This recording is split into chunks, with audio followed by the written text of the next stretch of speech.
सकाळपासून इतकं पोट दुखत होतं, मला वाटलं झाला काय की किडनी स्टोन. मग आम्ही पटकन आवरून वगैरे निघालो दवाखान्यात जायला.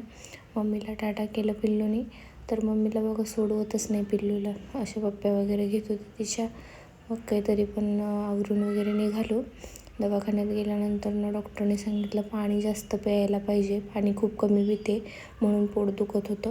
तर मग दवाखान्यात झाल्यानंतर आम्ही बाहेर गेलो. तब्येत अजिबात चांगली नव्हती, खराबच झालेली माझी तब्येत. मग गेलो बाहेर. म्हटलं आता घरी जाऊन जेवण बनवायची तर कॅपॅसिटी नाही आहे. मग अनिकेत म्हटलं चल तुला बिर्याणी खाऊ घालतो. मग गेलो आम्ही तिथे गारवा बिर्याणीला. ऑर्डर काय द्यायची तो विचार करत होतो. आता तुम्हाला वाटत असेल मी ब्लँकेट घेऊन का बसले, पण ते ब्लँकेट नाही, रमाला घेऊन बसले होते मी. त्या ब्लँकेटच्या आतमध्ये रमा होती. मग ते काय तिला उठवायचं चाललं होतं, पण ती काय उठत नव्हती. मग थोड्या वेळानंतर तिनं पण आवाज ऐकून उठायला लागली. मग तिला उठवलं मी आणि ऑर्डर आली होती तोपर्यंत.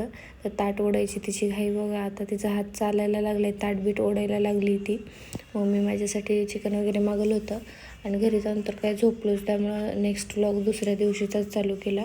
पिल्लूला फोटोशूटला घेऊन जायचं होतं मला, त्यामुळे तिथं रेडी झालो आम्ही आणि फोटोशूटला गेलो होतो पिल्लूला घेऊन. तर रमाच्या बाबाची इकडे बघा कशी मस्ती चालली, कुठंसुद्धा गप्प बसत नाही ते दोघंजण, नुसती त्यांची मस्ती चाललेलीच असते.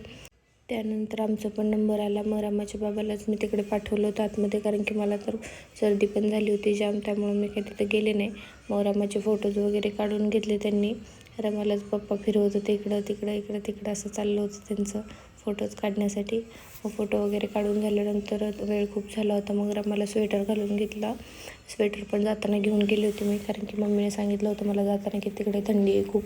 मग जाता सनसेटचा व्ह्यू पण बघायला मिळाला आम्हाला. बघा किती छान असा सनसेटचा व्ह्यू दिसतोय.